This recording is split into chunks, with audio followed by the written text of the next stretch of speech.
To the community briefing. My name is Gregory Sneed. Today is the 17th of April in 2025, and we are glad that you are here. Our guest today is Arna Fulcher, and she'll be joining us momentarily, giving you some great information on how you can get ready and stay ready, be prepared and stay prepared. How about that? Okay. My name is Gregory Sneed. I'm owner and founder of Lifesaver Financial Services. I help my clients to keep more of the money they make and teach them about being better with their money, smarter with their money, and keeping more of it. So that is what I love to do. And now it is my pleasure to welcome to the virtual stage the queen of our community briefing, Miss Crystal Mitchell. Good morning, everyone. Glad to have you here. Thank you for joining us once again. It's a wonderful Thursday, as Greg just said. I am Crystal Mitchell. I am the co-director of Recycling Black Dollars, as well as a business consultant and coach in the Los Angeles area, helping small businesses prepare with technical assistance. I provide these services through the Los Angeles Urban League, Vermont Slauson Black, and numerous of others as well. And I like this conversation we're going to have today because, folks, we got to wake up and we got to make sure we're ready for whatever's about to happen. We do not live separately from anybody else in this country.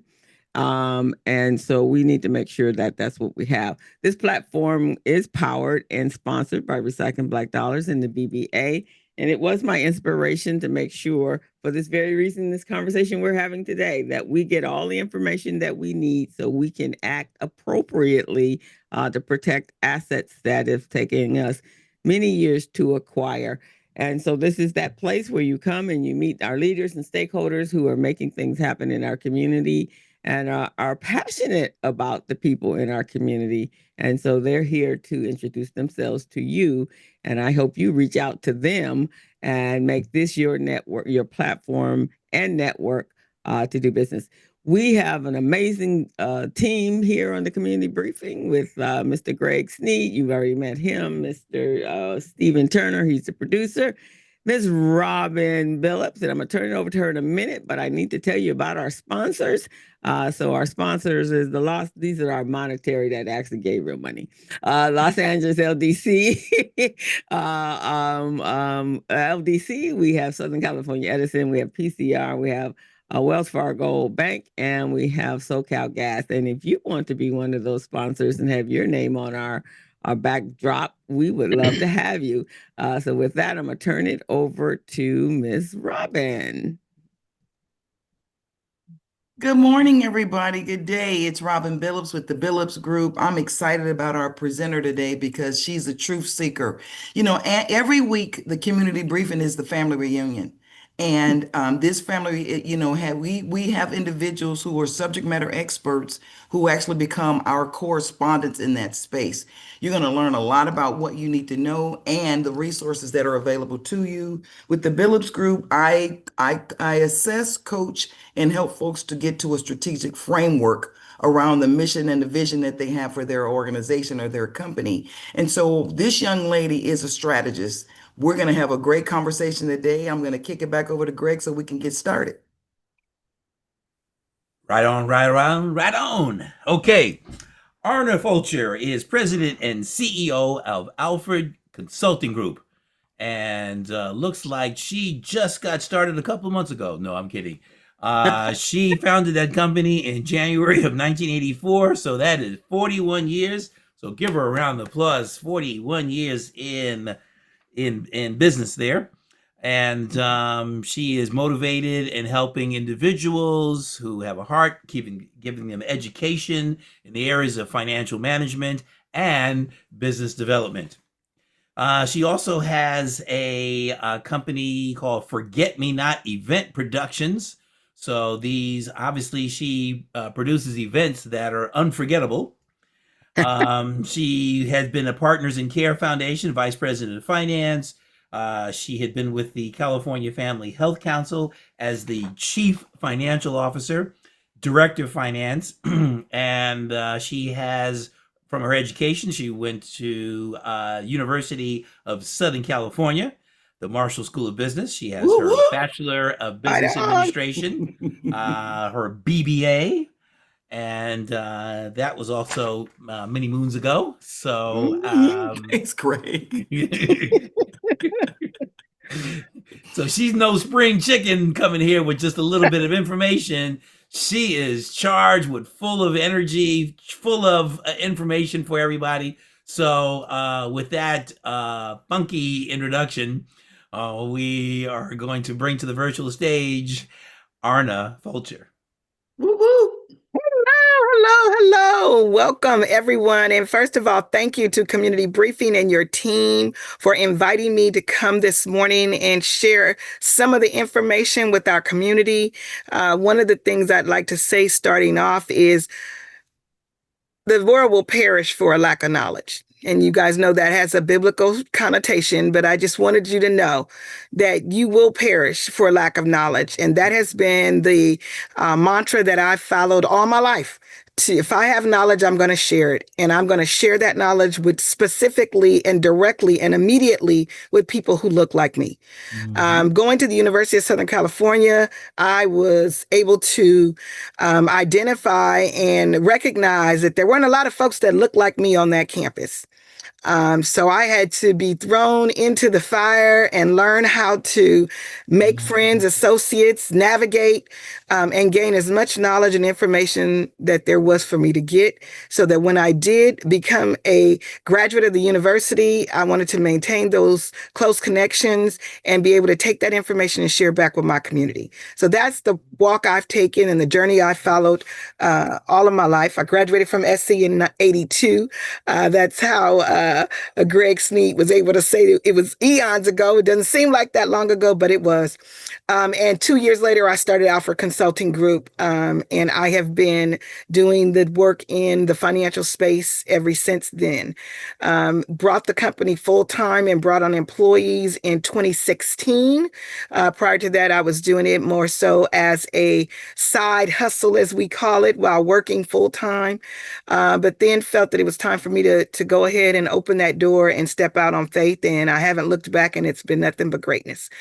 So that is fantastic. What we want to do today is I really want to make sure I share with you all. We are in a new administrative team in Washington these days, and I'm hearing from a lot of folks that I do business with and a lot of folks on the street who just come up to me or reach out to me to find out, Arna, what are you doing in this time? Who think that we don't need to do anything. They're not looking at us. They're not focusing on us. By us, they're speaking of African-American folks, minorities in general, but us specifically. Oh, they're going to deal with the immigrants. And they're going, okay, keep thinking that, y'all. You're going to sleep on this. We got to get ready. We have had enough disasters, pandemics, and crises that have affected us economically and financially over the past 5.5 years that some people don't see in a lifetime. And all I want to say is, are you ready? Have we learned anything from this? What did we learn from the pandemic from a financial perspective? What did we learn from the change in the regime from Trump 45 to Biden 46 to now we're in Trump 2.0 47? What have we learned? I'm going to share a few nuggets with you today, some things that I think we really need to be paying attention to, not only individually, but as a community and collectively. We need to take a look at what we see happening every day right now. Stock market, up and down, in and out. You have no idea what the financial market is going to do. But if you have worked 30 or 40 years and paid into a retirement fund, what's going to happen if the market does crash? What's your plan B? You always got to have a backup plan. You can't trust that there's always someone there looking out for us. And unfortunately for our community, we've always had the premise to say someone's looking out for us. We got to start looking out for ourselves individually and collectively. We need to start asking ourselves some questions. With all the cuts that we're seeing right now in the White House, 2 programs that we are definitely beneficiaries of, SNAP programs, aid to families with dependent children. What if those programs disappear tomorrow? You know, that's how it happens now. Overnight, you wake up and something's gone. What if that happens? Are you ready? Now, we've been through this before. This is not our first rodeo with civil rights being taken away. We didn't even have any for a minute. Right to vote wasn't ours for a minute. So we're accustomed to surviving. We're surviving people. But we've got a little lackadaisical in how we approach things here of late. We wait till it happens, then we start to move plans into action. We need to be prepared. We need to stay ready so we don't have to get ready. The fires that affected Altadena, there was a significant population in Pasadena that were people of color. I don't know how many of you were able to tune into last night and see that there was a town hall that was sponsored by KBLA Radio, where the individuals who were affected by the fires, seniors, folks that are on limited income, are talking about how they're struggling to get any kind of assistance from local providers, the Red Cross, city, county, all these things we see on the news talking about where money's being given to the folks who have been affected in Altadena. And they verbalized, hey, we're getting no help here or boots on the ground. We don't know where these dollars are going. We don't know what's happening. But we got to get in the rooms. We got to go talk to folks who have access to these dollars and say, how do we tap into some of these services that are available? How do we tap into a room full of insurance companies who are trying to hold on to our money because we don't have enough time to get our claims in, which isn't their fault because we got to own our part. Anytime there's a claim, you got to have proof. You can't just say, I don't know. I don't know what happened. You saw the fire. It burned everything down. Why they going to believe you? If you say I had an 85-inch TV and I had a $6,000 dinette set, why they going to believe you? See, we got to get better, y'all. And you know, it says we do better because we know better.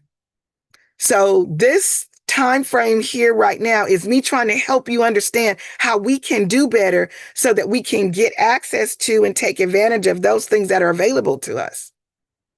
So when you're talking about fires, disasters, if anything like that happens, everybody who's listening to my voice should have a video because we use these cell phones for everything. Walk around your house with a video. Take a picture of every room, everything that is in every room. And make sure the video has a time and date stamp. Now, it's one thing to take the video. It's easy for us to go on the internet and find out how much that costs. So it's not so much about the receipt right now, but about you showing possession of your properties. How many of you all have pictures of your vehicles? Think about that. Think about that. Those cars that got burnt up. Go ahead, Coach Greg. I see you got something to say. I'm good. You can interrupt, raise your hand, ask questions. They're walking around the house with their camera and their video, but it's pointed at them. Okay, Exactly. So you need to turn that camera around and show what's going on inside. Because they're walking around, but they're just showing you, right? Mm-hmm. You're like, you're the most important. Well, yeah, you're the most important thing, but your things are important. So, right, and then timestamp it. Yes. You know, have something there time stamped, or in the old days, you would just show a picture of a newspaper. Nobody has paper newspapers now, but so that's a great point. Thank you. And when you're doing the video, go outside first. Don't forget about the exterior of your home. Take the front of the house with the address, then go around the exterior of your property all the way back to the front, and then walk through the front door to start your video. And you can talk while you're on your video. This is bedroom number 1. This is bedroom number 2, you know, because you're trying to create a video of what you own. What is your net worth? What is a value in your home? And make sure you get that driveway. Okay. Now, as we talk about disasters, what about your income? If you are in a job or work for a company, or you're self-employed and you have your own LLC or S Corp or C Corp, whatever you want to call it, but the supply chain dries up because of a disaster or a pandemic. You no longer can get supplies for your business so you can continue to make money. What's your plan B? Have you identified alternative suppliers, y'all? Everybody's running now trying to find other global suppliers outside of China because of what's going on in Washington, D.C. right now. Oh, let's buy from Thailand. Let's buy from Africa. Let's buy. Well, did you start talking to those people 5 years ago, or you just started to call them now? That's all I'm asking. When did you make your touch point? And how do we stay in communication with people? We can go on TikTok. We can use FaceTime, Facebook. We can do all this stuff for fun. But when you're a business owner, are you thinking about your way to be able to be successful? We got to tap in beyond our front door. Who are your local suppliers other than the one vendor you use? If your employer shut down tomorrow, hint, hint, pandemic, would this happen? Like I said, this is a repeat. We on rerun right now. Your employer calls you March 28th. What did they tell us? 2020. America is shut down. Go home. Nobody can go to work. We get a call tomorrow. Newsflash. April 18th, 2025. America is shut down. What you gonna do? Can you go to work? Do you have a means to make money? Do you have a savings? Do you have anything socked away? And if you got the money, where you gonna go buy stuff if the store isn't open? What's your plan B, y'all? Please, please, please let us not get caught in the crossfire again. We've been here before. History continues to repeat itself, and people of color have continued to survive. We continue to rise up from the ashes. We ain't going nowhere, y'all. I don't know when everybody gonna realize we are here to stay. But we have to do our part to make sure we're financially in place, both personally and professionally and community-wise. Do you engage with your community? Do you talk to the community folks around you? This team here, community briefing, if something were to happen tomorrow, can they immediately get up and say, we're going live, we're going to do a Facebook, we're going to talk to you, we're going to try to rally up resources? Do you have a connection to your community if something were to happen? Do you have an outlet or a small group of people that you tap into? Which gets to my next point. What is your financial work group? I don't care if you have no money. You should have a banker or someone in the banking system that you got a banking relationship with. You should have an insurance person in your phone. Even if you got auto insurance, that person sells insurance. If you're a renter, you should have renter's insurance. That's your insurance connection. You should have, if you earn any kind of money in America, you got to have somebody who does your taxes, who may be serving a dual role for you as your fiscal person or your fiscal advisor, or a person you can call to ask some fiscal information or get some clarification. You create that network regardless to how small, it doesn't matter. Your fiscal person could be your parents. If you're a young person and you haven't identified, your parents could be your rock. But as some of us know, our parents didn't have as much of the education they needed to make strong financial decisions. So you may be the example for them. You may be going home and asking them, hey, mom and dad, what's your financial work group look like? They go like, what are you talking about?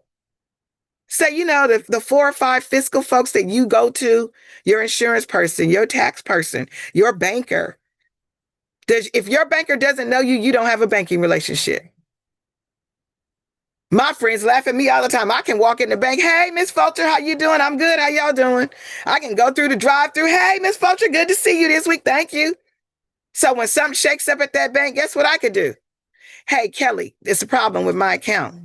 Hey, Kelly, I saw this on my bank statement. Personal named relationship. For those of you that may be a little more advanced, where's your investment person? How are you saving money? What's your plan B when you get in an emergency and you have no money in the bank and you got something that got to be repaired, replaced, or renewed? What do you do? Let's stop panicking, y'all. Let's stop throwing up our hands and saying, oh my God. Then we're going to call on Jesus, right? Oh, Lord, help me. What's your plan B? How have we learned from our past history? It keeps coming and it's going to keep coming. Nothing's going to change. I don't know how many of you are familiar with Project 2025. If you're not, go online and take a look at it, because Project 2025, which is the playbook that the Trump administration is running off of, verbatim, you can go page by page and look at everything that's happening right now. And it's in that playbook, of which nobody in his administration said they knew anything about. Hint, hint. But if you just go to Project 2025 for yourself, all 913 pages, yeah, ask me how I know, because yes, I read it. Yes, I go through it. Yes, I got little pieces of it highlighted, because I'm trying to see if all of this keeps happening and this playbook keeps playing the way it's playing. They may be coming after the migrants today, y'all, but they coming for us in the morning. That's what's next. That's all you got to do is read it. But you know what they say about us. You want to keep it from us, what you do? Put it in the book. Put it in the Because book. we're not going to read nothing. But see, I'm proving them wrong, because I'm going to read. And I'm trying to get all my fellow folks to understand we got to pay more attention. We got to wake up at this time. We got some work to do. Question. He Too many actually people say already they can't said, afford to pay attention. he said he already said for us, he said he's coming for the homegrown. Yes. And what he's going to do with the homegrown, he's going to deport them to the gulag that is obviously in El Salvador now. And so he already stated it. He said it 2 days ago. And Arna, Congresswoman Maxine Waters said something in his first term, and she got a little flack about it. She said, when somebody shows you their true colors, believe them. Mm-hmm. She told us in 2016, she said it. She put it out there. But did we listen? Share with us a little bit about your firm. How do you help individuals? What do you offer? How do they get in touch with you? What's some of your specialties? So this is your 6.5 minute. My commercial. Exactly. So Alford Consulting Group, my background is all financial management. If it has a number in it, I got something to do with it. Alford Consulting Group's primary focus in the past was always on nonprofit organizations, because nonprofit organizations in my community is where most of us went to get information. So being dual degreed in accounting and finance, I took the role on myself to share this information. So Alford Consulting Group provides all financial management services: accounting, bookkeeping, payroll, break-even analysis, risk exposure analysis, financial needs assessments. Anything that has to do with a number, we do it for individuals, small businesses, and nonprofits. And so that's our platform that we stand on. And we do it in a way where we educate you while we're engaging you in your financial work plan. In addition, you can reach me. We are at 310-346-6381. That's our office number. I'll also share that information with Community Briefing. So if anyone needs it, they can give it to you. And our website is alfordconsultinggroup.com. So I will make sure they have my information. So if you just rely to them, they can share it with you. And by doing that, you can also connect with me at my first Alford Consulting Group 1. And it is a Gmail account, because you can imagine how many people send us information. So just send all your requests there. And we have someone who filters those requests and get them to our staff, who will then get an appropriate person to respond to you. What's the origin of the name of the company, Alford? My maiden name is Alford, and I did it as an ode to my father. My father, who was definitely a person involved in community engagement, was part of the union when he worked, always was a believer. You help yourself and others that look like you before you go anywhere else. So I said, okay, Dad, this is going to be after you. We also have my brother, who opened a trucking company under the same last name. So it's an ode to our father, to keep the family name out there as a presence in our community. That's wonderful. Good tribute to him. Arna, speak to the fact that some people are employed and they have these 401k programs on their job that they've not participated in. Can you speak to that a little bit? Definitely, Robin. I'm going to speak to that from the standpoint. This is part of what we do with individuals when we do your intake. When you come to work with us, we look at whatever you have available to you. 401k programs, job-sponsored retirement programs, which is what they're called, employer-sponsored. That's free money, y'all. I don't know what other way to tell you. If somebody says, you put in 3%, I'll match you 3%. They're giving you money. Even if they don't match it for you, but they give you an opportunity to put away some money in an investment vehicle because, most folks don't feel they're savvy enough, which I disagree with, to open up their own investment account. A retirement plan is the first place you could start because there you get an option to be risky or not risky, depending on your age, but really to see what the market does for you and how it can grow your money. And right now, because our current passbook savings accounts, which most of our parents used to have, the little savings book that everybody used to have and opened up these accounts for children, those are paying little to no interest these days. If you're really trying to earn your money, you got to get into either a retirement, a Roth, or one of these employer-sponsored plans. And for those of you on this call, if you live in California, there is now a mandate in California that any employer has to either one, notify you of the retirement program you can join or offer one themselves. Or there are stiff fines for the employer if they don't. That should tell you right there how important it is to plan for your future. Cal Savers is the voluntary program that your employer should share with you if they don't offer one themselves. And it's a requirement in California. If the state feels it's important for you to have a retirement and you don't, really, help me understand that. Make that make sense. They're doing something better for us than we're doing for ourselves. So take advantage of these things. Did that answer your question, Robin? It certainly did. I think that, when I read your article that was in the paper, it reminded me of how deep and broad your experience has been. And I think that what we try to do here at the community briefing is every one of our speakers has this deep and broad understanding of the sector that they fall within. And I think that one of the statements that you made, that all of us, myself, Greg, Steve, all of us have talked about the fact that, Renee, we've talked about the fact that if you are putting your money in the bank, and when you ask them who's your business banker, especially if they're a business owner, and the thing that comes out of their mouth is the branch manager's name, what about the system in the financial services system? Don't you understand that that person has no power, right? Yeah. So again, it's these little tidbits, these nuggets that you drop. But one of the things that you said that I think is very critical, we have to become better readers. We will read everything about somebody else's life, and keep up with it, but we will not read anything, and then the easy access is this, if nothing else, is to Google it. So talk about some of the tools that are out there that people can tie themselves to. Robin, this is a whole space. So let before I do that, I'm gonna share with you. Currently, I work in partnership with the Southern California Virtual Business Center. We are a virtual business center who is the MBDA grantee, which is the federal government's grantee for capital readiness and small business development. And we train every 6 months, twice a year, we put together a cohort of 50 businesses and we train them on becoming contract ready, meaning to be able to go after government contracts and corporate contracts.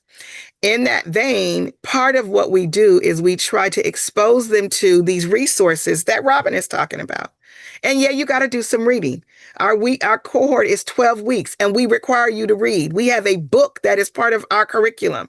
Unlike most accelerators that don't have a book, we have one that was written by our founder, and we use that to train you.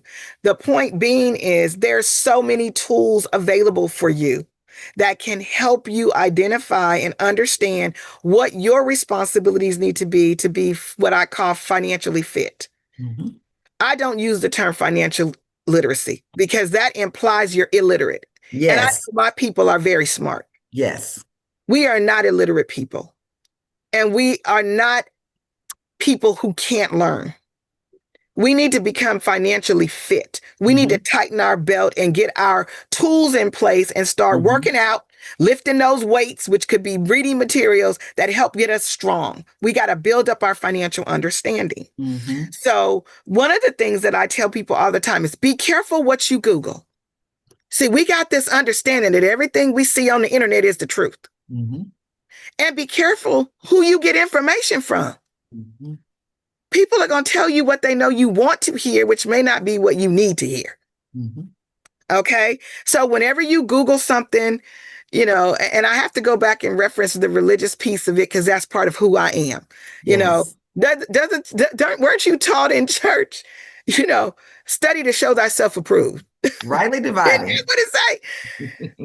They can tell you whatever, but go back and read it for yourself. Yeah. So when you get these tidbits of information, you get Google, you go on TikTok or wherever you go to get your information, start fact checking, y'all. Mm-hmm. Fact check it before you make a decision. It's not hard to do. Fact check information.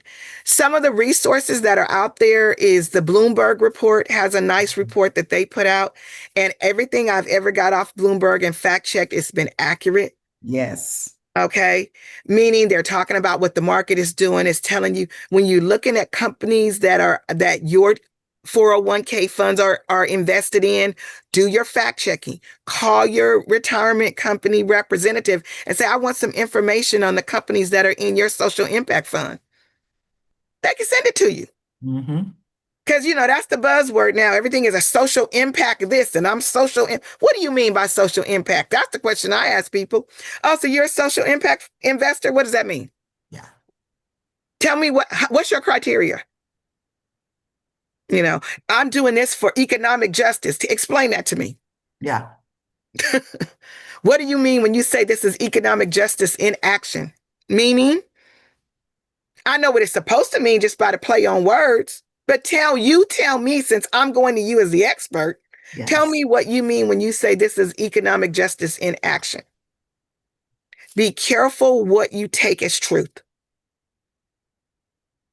Back in the day, it used to use the word, the conversation used to be, don't believe anything you hear and only 50% of what you see. I now have changed mine altogether. I don't believe nothing I hear, and I only believe 10% of what I see. Because I got to fact check everything. Because of the state of where we are these days with technology, people being able to camouflage AI, that's a whole session in itself, is how AI is going to impact our current lifestyle. You don't know what's real or Memorex. We were at an event in Atlanta, and they had an AI bot walking around with us on the conference room floor.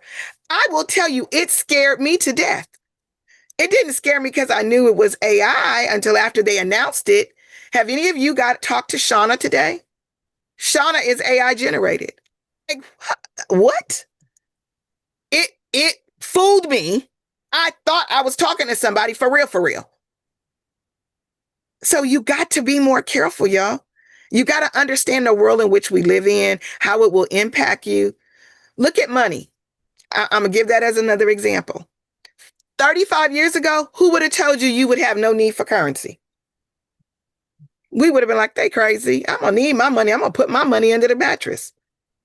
There's no need for currency anymore. All you need is a debit card that you could swipe or tap.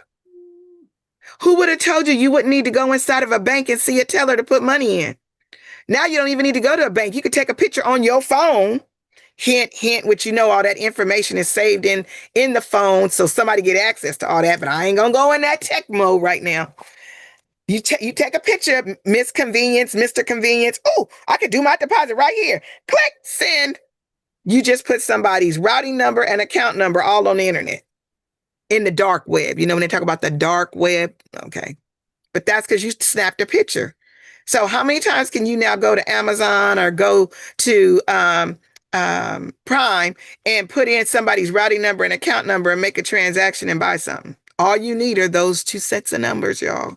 Put yours up in the chat box. Yeah, right. Really? Okay, gotcha. But I'm just saying, these are things we have to be more careful of. I'm not saying to be afraid of technology, but we need to be smart about technology. So a couple of things. I don't share your same advice on cash. Mm-hmm. I would definitely keep cash. I didn't say I didn't have cash. I didn't say I didn't have cash. Well, you said don't carry cash around. Didn't she say that? I didn't say I don't have cash around. What I said is, who would have thought? Who would have thought we wouldn't need cash to do business? Oh, I got some cash. Oh, girlfriend keeps cash on ready. Okay, that doesn't Because sound if like what you those came ATM across. It sounded machines, like you said you don't need, who needs cash? No, no, you no, need no. If cash. those ATM machines go out, just know, That's what y'all, I'm talking about. earthquake, power outage, you will not get any money. And also, right And now, that's some of the things they're telling you to be prepared with is to Yeah, have a store. In addition to all of this, everything else, the food, the toilet paper, the whatever else that we're collecting, you should maintain and have a substantial amount of cash on hand, because there's a potential that the banks could crash based upon what's going on right now in Washington. And I have a feeling that that's kind of some what is happening is to destroy all of the resources that we have and then come back and privatize them.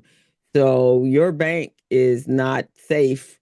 It could, if they take away the FDIC, exactly. then your money's not safe in the bank. So you really should have cash at home, and it should do, be in do you something know how that don't many burn up. people lost cash Yes, in the somebody put in in the here about fires, in the what you call it in the the bank. fires.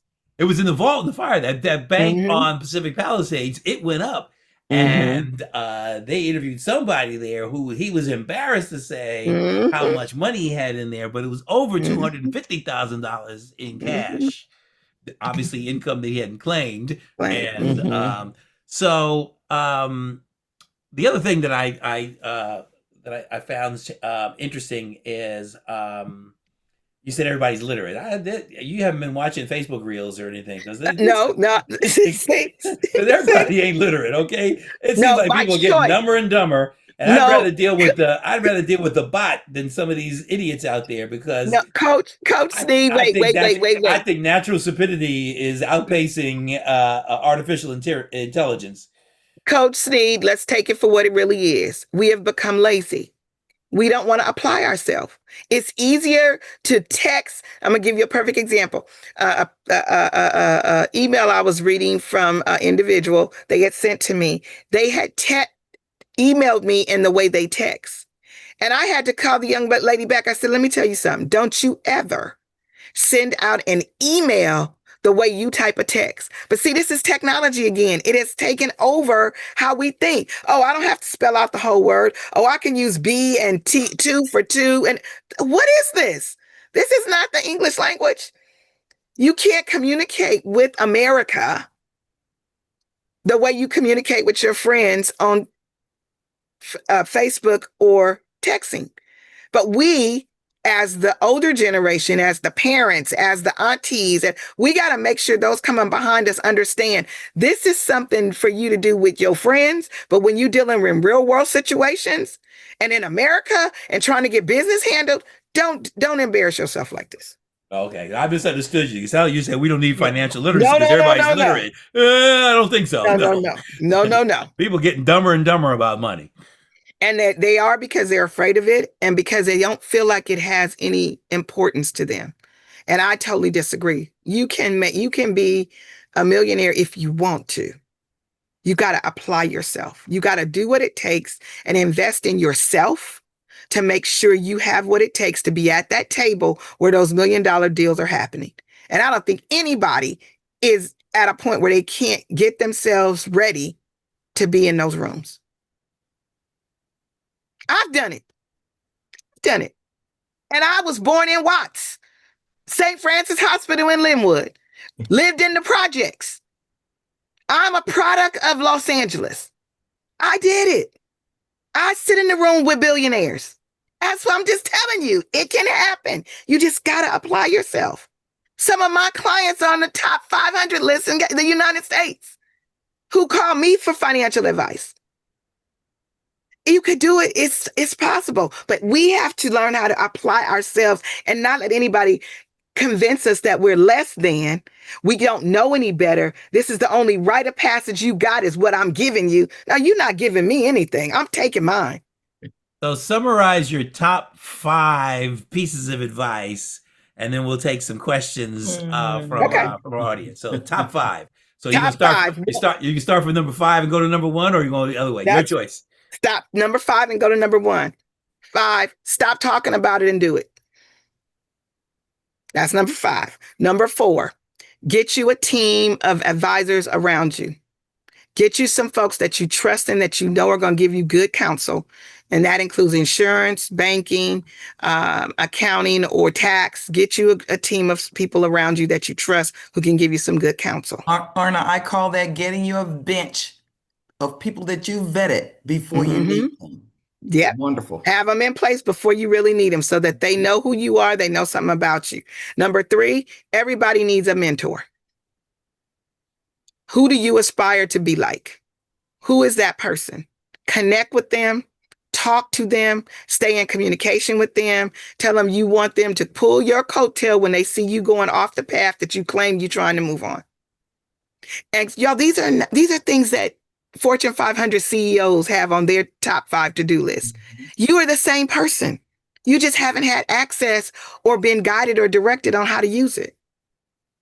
Number 2, you need to make sure that you're serious about being financially independent. Financial independence should be your priority. And by financial independence, I mean you take care of yourself. You're not relying on anyone else to make sure you can make it from day 1 to day 2. And my number 1 thing on my list, the top thing on my list is trust God. Yes.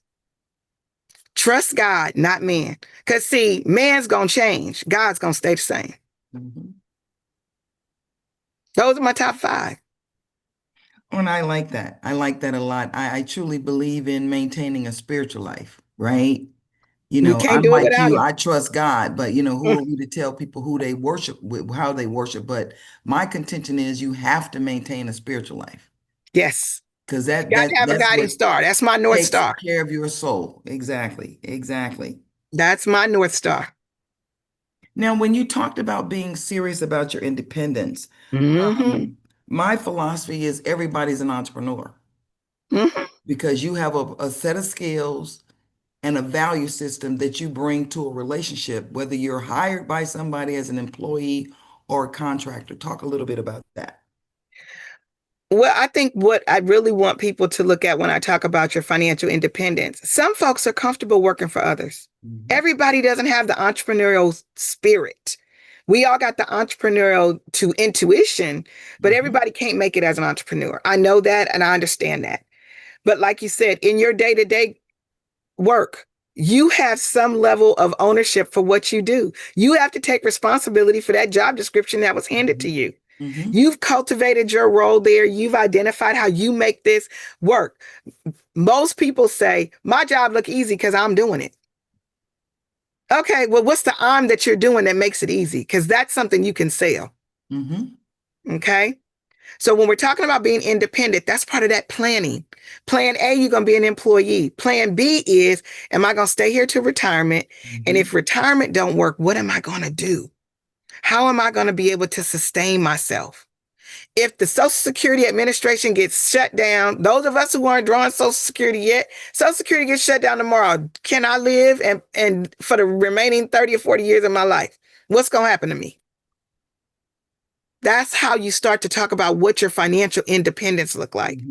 For those of us who are on Social Security, you're never too old to have some type of way to generate income. I don't believe that.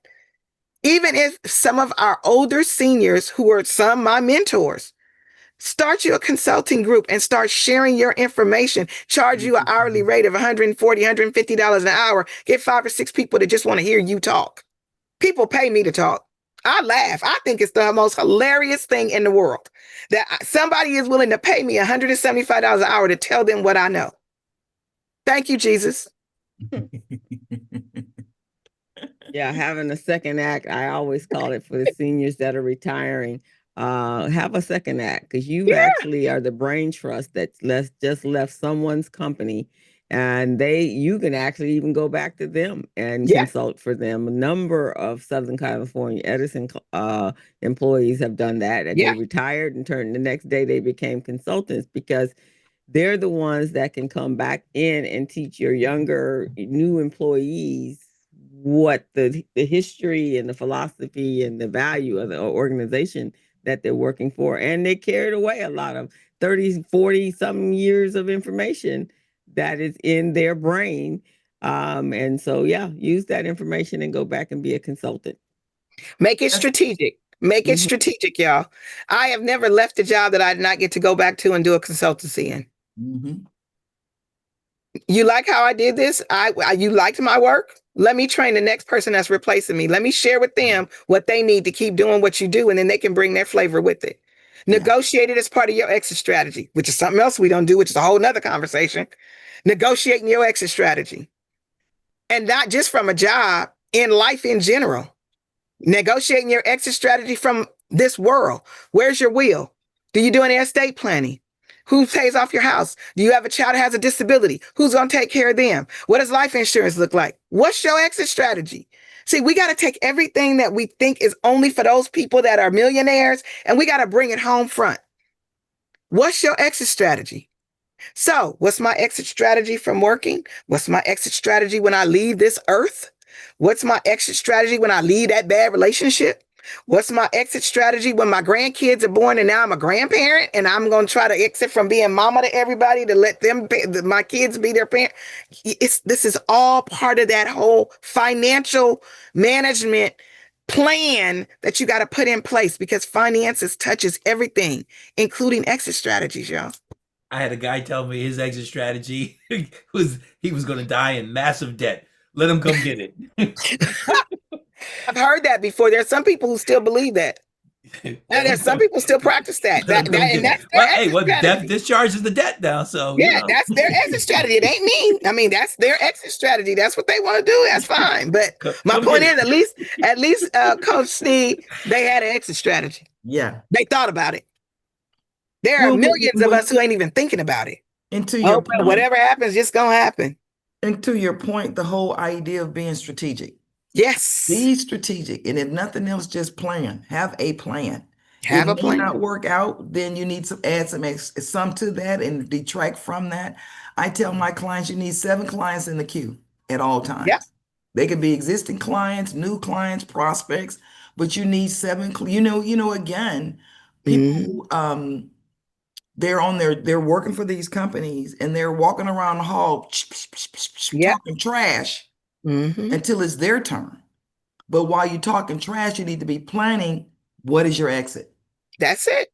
Because to your point, Arna, I've worked in 2 different places where I got a new manager and we were like oil and water. And I was like, okay, let me go on and lay the groundwork, because at some point in time, this relationship is going to need to change, whether they decide or I decide. I decide. So 99.9% of it is having a plan and thinking through stuff that can happen.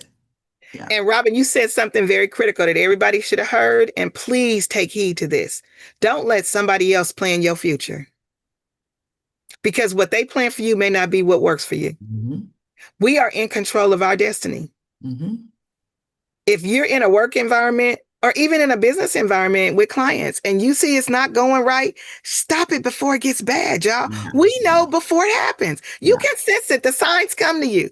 This ain't working. I'm not taking their call. I don't want to deal with them. End it amiably. Sit down and say, this isn't working for either of us. Here's my exit strategy. And that's where you come with your negotiation. I will give you my resignation. I'm going to drop you as a client. We're going to have a 60-day separation period. I will do this for you for a couple of hours a month for the next 5 months till you transition at this rate, but we're done. That sounds like some marriages and relationships too. And whatever. Make it work. Make it work. Make it make sense. That's my thing. Make it make sense. And if it don't make money for me, it don't make sense. See, that's my problem. If it don't make money for me, it don't make sense. Do we have any questions in the chat? Let's see. Anybody? I've been listening to you intently here and seeing where. Arna, I actually put your contact information in the chat box as well, because folks were asking for it. Wonderful. Thank you. That's perfectly fine. And we thank you, Robin, for the suggestion. Yeah. I knew she would, part of it is having speakers who have a level of energy. They're technical, but they also have a level of energy, because we are on Zoom, right? And we need that energy to keep people engaged. And, we want to thank you for agreeing to come on. Know that you're one of our correspondents now. Okay. So Keep me. as new information comes up, as opportunities come up, we want Mhm. you to come back and talk to us a little bit more about this Southern California virtual Business business Center. center. Yes. We definitely want you to come back and talk about that because Okay. I think folks can benefit from that. Yes. And the beautiful thing about what you said is, one, that's your taxpayer dollars. Hey, Those are hey, your hey, tax hey. dollars Didn't at tell you where work. the money came from. You already paid for it. And Take then advantage of two, it. you operate in a cohort so that folks can actually create an alliance with folks that they have sat across the room from. Yes. I tell people all the time, the people in the room aren't your competition. That's your Exactly. potential teaming partner. Yes. That's your potential subcontracting opportunity. So again, we want to thank you for that. But yeah, we want you to, Steve, we got to get her another date because I want to hear about this Southern California Virtual Business Center. When does That's it fine. start and when is it coming up for enrollment to We just started our spring cohort. We have another one that's starting in the fall. Okay. So yes, we do informationals. So Kimberly Roth, is the founder of Yes. SCVDC. We can tag team and come back on so you get both of us. And we can definitely share with the businesses and with you all why we do what we do and created the Southern California entrepreneurial ecosystem. We created that in partnership with the University of Southern California, who is also one of our training partners as well. So we got a whole thing for SoCal that we are putting in play to make sure our businesses can continue to move forward. And you said something about the cohort. We are known for creating what are called CEO groups that do specifically what you mentioned, Robin. We create groups of 5 or more businesses in CEO groups, and we force them to work together. And one of their tasks in our cohort is they apply for a grant as a team. Because That's if you don't beautiful. know nothing else from this new regime that's in Washington, collaborative proposals is what's getting funded. Don't try to Community. go out there and be solo because you will not get it. You need to pull a team together. So we try to help you understand what working in a team as an entrepreneur looks like and how you can make that work.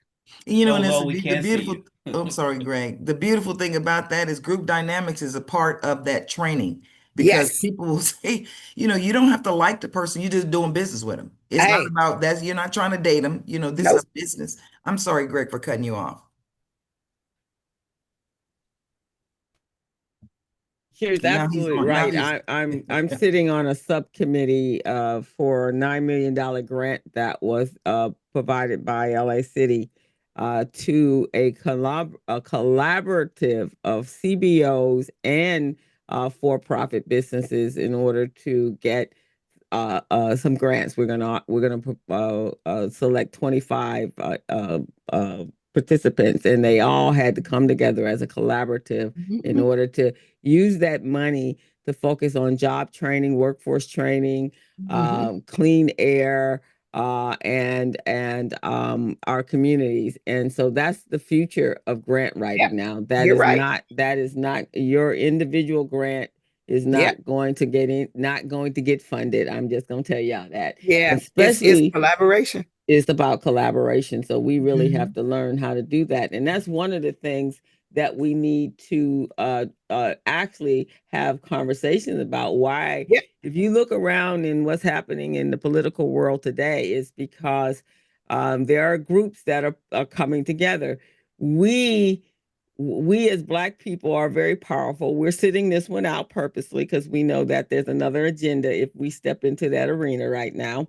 But that does not stop us from doing what we need to do while we're sitting out. And one of those things is for us to all come together, not just here in this city, but across the Right. country, to show that we have unison. That's why they pick us off like they do, because we Yes. don't operate in a And you, unison. There's a leak in the dam, in the dike. And if we were all chained up like a link fence, then we'd be much stronger than we are, and they wouldn't think that they could come after us the way they do. But Arna, you're quite correct. They are coming for us, Yeah. and I'm gonna tell y'all why.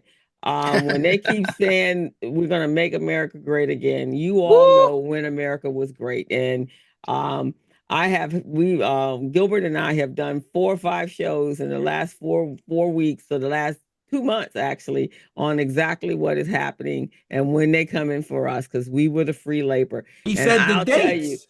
He said the dates. He Yes. said the He date, said the 1789 to And so 1913. he's He giving did. you the he's telling He's you. telling you. He's telling you. And so yeah, so he already straight. He just hadn't said it in words, but he's doing things to tell you. And when he is talking DEI because they do relate that to Black folks, but DEI Yes. really in actuality means white women. Mhm. But he is telling you what he's doing, and he's forcing schools to adhere to his agenda. I just saw just a few minutes ago, he's telling England, I'm not coming to England. He probably can't come because he's a felon. He probably can't even get into the country. But I'm not coming to England until you decide to drop all of your DEI. Who the hell are you to tell a country, the country that this country came from, Yeah. what you gonna do? So come on, guys. We have to be more strategic, as you guys keep saying. That's the word. And we have to understand really truly what's happening in this world. When they talk about getting rid of the migrant workers and they're gonna Yeah. need workers to work the farm, they're gonna talk about us, and they are talking about your children. Because now they Yes. reduced the work age to 14, and that they've removed all limits to how long a child can work. The last thing I'd like to say for people to take with you, when we talk about when the administration talked about the jobs that the immigrants took from us, those are not jobs that we wanted. In the first place. Y'all need to pay close attention. The jobs that the immigrants took were the jobs we didn't want. That's how they became their jobs.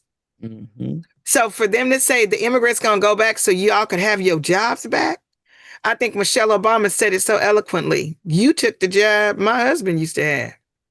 That's the job you wanted back. So quit trying to play us down for nothing, because there are other jobs that we are more qualified than you know to do.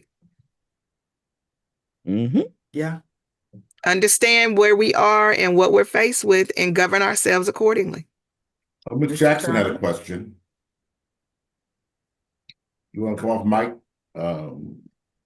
Charlene Jackson. Wow. She was asking what is the cost for the 12-week program. It's free. No, it's not. It's your tax dollars at work. And let me say that it's free from the standpoint that we are funded by MBDA, the federal government. We are one of the programs that was part of the congressional apportionment, so our funds have not been touched. However, we also have funds from other partnering banks and CDFIs who support our work. And those are community development financing institutions. So we are able to provide you the program at little to no cost. That's the free word. But the cost is your time, because there is a commitment. Yes. Okay, and how can I sign up the next cohort? Actually, it's if you go to Southern California scvbc.com. That's our website. It will be a link on there so you can sign up for our informationals. All right, thank you. You're welcome. And again, on behalf of everyone at the Community Briefing, we want to thank you for being our special guest today. And please, there's one thing we want to ask of you. If you had to give a recommendation for another guest for one of our future segments, who would it be? And if you share that with Robin. And next week, our special guest is Kendrick Joshua. He's going to talk about from redemption to profit. He was sentenced 30 years in jail, but he got out in 10. Obama gave him granted him clemency, and he now is a fashion designer and entrepreneur. So if you like our guest today, tune in next Thursday for Kendrick Joshua. That's Love it. Love it. profit, Love that's it. profit with an F, not a PH, right? Yeah. Okay. Everyone, in the chat, I put a request. My youth that I teach entrepreneurship, they're going to be competing in a citywide competition. And we are preparing them with their business plans, and we need us coaches to come out not to come out to sign on. It's a Zoom virtual class just to listen to the kids, their business plan, and give them some suggestions on so that they can be prepared for the competition that is May 3rd, which is a Saturday a week later. So if you have a few hour or so on Saturday, you can go to this link that I put there and sign up. We'd love to have you. And if you're not available on that Saturday, we need judges as well. We need, I think, 12 judges. 12 judges on May 3rd, and it's going to be hosted at El Camino College. So my request for the babies, the future, if you guys there and anybody else you can share that with, we'd appreciate that. The kids have been working really hard for the last 5 months, and we want to make sure that they're adequately prepared because we want winners. All righty, guys. It's been awesome. Arna, thank you so much for joining us. Crystal. That was information needed. So if you guys didn't take anything away from that, make sure that you're prepared.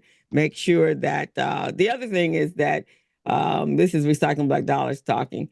We need to support our own community, guys. We need to be like every other ethnicity. Right now, I bet you ain't hearing nothing of them talking about the Asian community. I ain't heard not a word, not a hint, not a suggestion that he was moving into that space. So, because they have unity, so we need to make sure we do that as well. So, thank you all for joining us today. Hey, Crystal, and yes, it's Mona. I just wanted to say something really briefly. Hi, Arna. It's Mona. And I just wanted to say that I finished in November with Arna. And let me tell you, it is intense. So be ready to work. But one of the things that was so invaluable to me is when I had my one-on-one with Arna, she talked to me about what I was doing and how I needed to just scale myself. So now I'm in a developer's program that I'm learning to develop completely all types of properties and know what I'm doing, not only from the funding end but what serves our communities. So thank you, Arna. You're welcome, Mona. So glad to see you. I was going to shout you out before we got out, but thank you. Mona definitely came through. She's one of our graduates. Well, the resources are there. It's just a matter of will people take advantage of them, right?